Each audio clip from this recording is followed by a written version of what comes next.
Release అయింది. ఆ లేఖను చూస్తున్నాం. Big breaking. MLC Kavitha party MLC Shrimati K Kavitha ఇటీవల కాలంలో ప్రవర్తిస్తున్న తీరుతెన్నులు కొనసాగిస్తున్నటువంటి పార్టీ వ్యతిరేక కార్యకలాపాలపై పార్టీ ఇచ్చినటువంటి లేఖను మనం చదువుతున్నాం. లేఖను ముందుగా చూపిస్తాను. అఫీషియల్గా వచ్చినటువంటి లేఖ. ఇంతకు ముందే ఇక్కడ నుంచి హడావుడిగా వెళ్ళిపోయినటువంటి సోమా భరత్ ప్రధాన కార్యదర్శి, రవీందర్ రావు ప్రధాన కార్యదర్శి ఇద్దరు సంతకాలు పెట్టి రిలీజ్ అయినటువంటి లేఖను మనం చూడొచ్చు. లేఖలో ఉన్నటువంటి విషయాల్ని కూడా మనం చూస్తున్నాము. పార్టీ వ్యతిరేక కార్యకలాపాలు చేసినందుకు కాను పార్టీ అధ్యక్షులు కె చంద్రశేఖరరావు గారు శ్రీమతి కె కవితను తక్షణం పార్టీ నుంచి సస్పెండ్ చేస్తూ నిర్ణయం తీసుకున్నారు.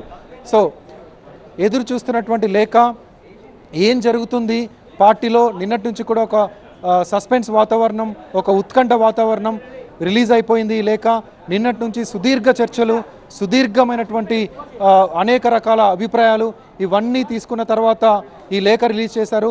ఈ లేఖలో ఉన్నటువంటి సారాంశం కూడా మనం చూడొచ్చు. సింగిల్ సెంటెన్స్లో ఉంది. పార్టీ వ్యతిరేక కార్యకలాపాలు, పార్టీకి వ్యతిరేకంగా పనిచేస్తున్నందుకు కాను పార్టీ అధ్యక్షుడు కె చంద్రశేఖరరావు తీసుకున్న నిర్ణయం మేరకు పార్టీలో నుంచి కె కవితను సస్పెండ్ చేస్తూ నిర్ణయం తీసుకున్నాము అంటూ క్లియర్గా ఉంది. సో దీనిపైన ఇద్దరు సంతకాలు ఉన్నాయి. ఎప్పుడైతే పల్లా రాజేశ్వరరెడ్డి సంతకంతో లేఖలు రిలీజ్ అవుతాయి, కానీ పార్టీ లీగల్ సెల్కు పనిచేస్తున్నటువంటి పార్టీ ప్రధాన కార్యదర్శిగా ఉన్నటువంటి సోమా భరత్, అదేవిధంగా పార్టీ కార్యదర్శిగా ఉన్నటువంటి తక్కెలపల్లి రవీందర్రావు కూడా మొదటి నుంచి కవితకు వ్యతిరేకంగా మాట్లాడుతూ వస్తున్నారు. పార్టీలో కవిత వ్యవహార శైలిని బహిరంగంగా వ్యతిరేకిస్తూ వస్తున్నటువంటి ఏకైక నేత రవీందర్రావు. సో అతని సంతకం, అదేవిధంగా పార్టీ క్రమశిక్షణ వ్యవహారాల బాధ్యులుగా ప్రధాన కార్యదర్శిగా సోమా భరత్ ఉన్నారు. కమిటీ అయితే లేదు, కానీ కొత్తగా ఈ పేరు కనిపిస్తుంది. ఆయన సంతకం ఉంది. సో ఇంకొకసారి చదువుతాను. భారత రాష్ట్ర సమితి, Telangana Bhavan, road number 10, Banjara hills, Hyderabad అనే పేరుతో హెడ్లైన్లో ఉన్న లేఖలో పార్టీ ఎమ్మెల్సీ శ్రీమతి కె కవిత ఇటీవలి కాలంలో ప్రవర్తిస్తున్నటువంటి తీరుతెన్నులు, కొనసాగిస్తున్నటువంటి పార్టీ వ్యతిరేక కార్యకలాపాలు బీఆర్ఎస్ పార్టీకి నష్టం కలిగించే రీతిలో ఉన్నందున పార్టీ అధిష్టానం ఈ విషయాన్ని తీవ్రంగా పరిగణిస్తున్నది. పార్టీ అధ్యక్షులు కె చంద్రశేఖరరావు గారు శ్రీమతి కె కవిత తక్షణం పార్టీ నుంచి కవితను సస్పెండ్ చేస్తూ నిర్ణయం తీసుకున్నట్టుగా తెలుస్తుంది. పార్టీ ఆఫీస్ దగ్గర హడావుడి కూడా చూడొచ్చు, మనం గమనించవచ్చు. కొంతమంది పార్టీ వ్యతిరేకంగా మాట్లాడుతుందని ఇన్ని రోజులు సైలెంట్గా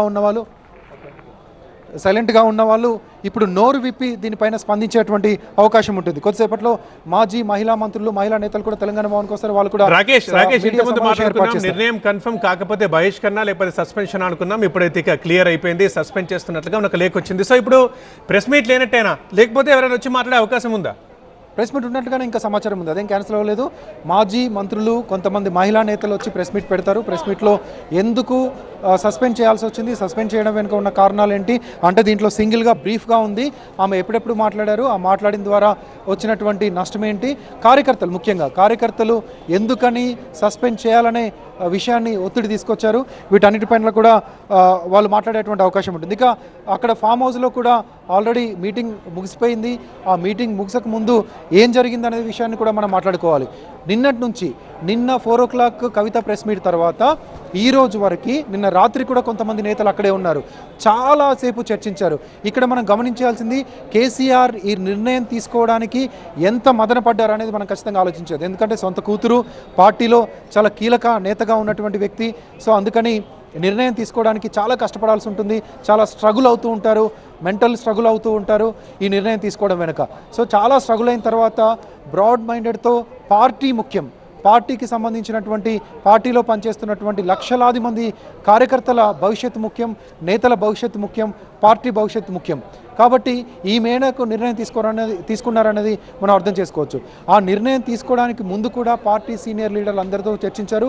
నిన్న 6 గంటల పాటు, ఆల్మోస్ట్ ఈరోజు కూడా దాదాపు 5-6 గంటల పాటు అక్కడే కేటీఆర్ ఉన్నారు, హరీష్ రావు అయితే యూకేకి వెళ్ళారు, సంతోష్ ఉన్నారు, మాజీ మంత్రులు జగదీష్ రెడ్డి ఉన్నారు, ప్రశాంత్ రెడ్డి ఉన్నారు, కొద్దిసేపు నిన్న పార్టీ ప్రధాన కార్యదర్శిగా ఉన్నటువంటి పల్ల రాజేశ్వరరెడ్డి ఉన్నారు, వినోద్ కుమార్ పార్టీ కీలక నేత వినోద్ కుమార్ కూడా ఉన్నారు.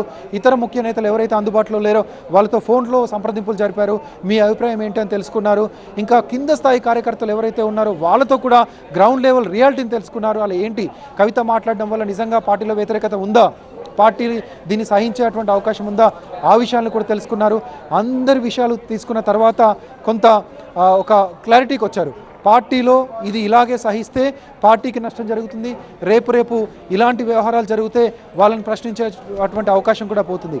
కవితను వదిలేశారు, కవిత మాట్లాడింది కాబట్టి మేము కూడా మాట్లాడతామని చెప్పేటువంటి ఛాన్స్ వాళ్ళకి ఇచ్చినట్టుగా ఉంటుంది. సో ఇందుకోసమనే కీలక నిర్ణయం తీసుకోవాల్సిన తప్పని పరిస్థితి, సిచ్యువేషన్ కూడా కేసీఆర్ ముందుంది. కేసీఆర్ను డిమాండ్ చేసింది ఆ సిచ్యువేషన్ కూడా. సో నిర్ణయం తీసుకున్నారు. అయితే పార్టీలో ఒక ఆనవాయితీ ఉంది మొదటి నుంచి కూడా. ఎవరు పార్టీకి వ్యతిరేకంగా మాట్లాడినా, ఎవరు పార్టీ లైన్ దాటినా, పార్టీకి నష్టం కలిగించే విధంగా మాట్లాడినా ఖచ్చితంగా వాళ్ళని డిస్మిస్ చేస్తూ వస్తున్నారు. ఆ డిస్మిస్ చేస్తూ వస్తున్నటువంటి విషయాన్ని మనం ఇంతకుముందు కూడా చెప్పాం. కానీ ఒక కవిత విషయంలోనే ఇది కొంత సహనం ప్రదర్శించి వచ్చినటువంటి ధోరణిగా కనిపిస్తుంది. సో ఎందుకని అది అందరినీ డిస్మిస్ చేసి కవితను మాత్రం కేవలం సస్పెన్షన్కు గురి చేశారనేది కూడా మనం మాట్లాడుకోవాలి. సో